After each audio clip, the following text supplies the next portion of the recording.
अरे जब रेलिया गर्दा उड़ावे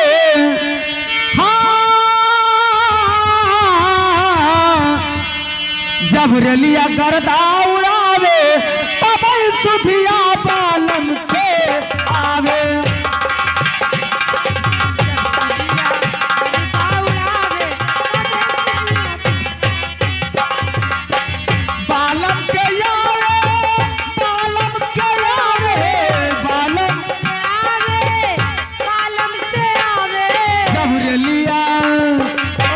रेलिया गर्दा उड़ावे तब सुधिया बालम के आवे।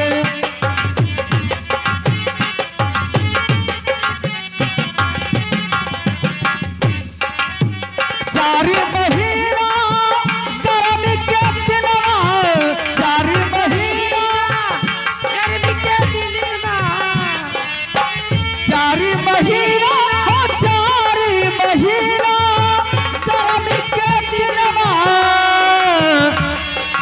जब कोई बेलिया डोलावे हाय हाय हाय हर जब कोई बेलिया डोलावे तब सुधिया बालम के आवे।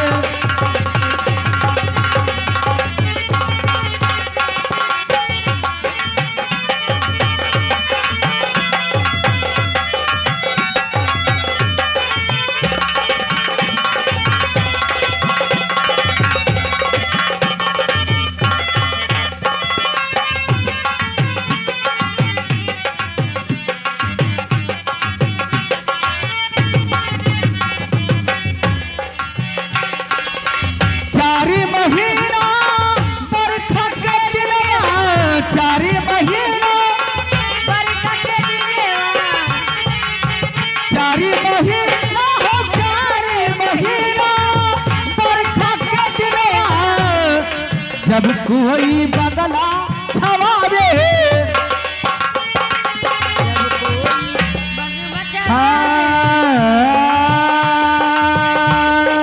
जब कोई बगला छवाले तब सुधिया बालम के आवे।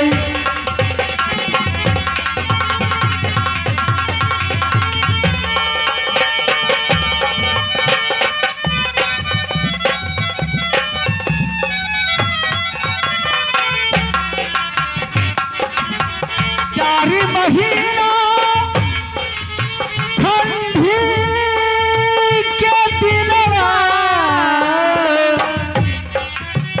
चारी महीना ठंडी के दिनवा चारी महीना हो चारी महीना ठंडी के दिनवा जब कोई चादर ओढ़ावे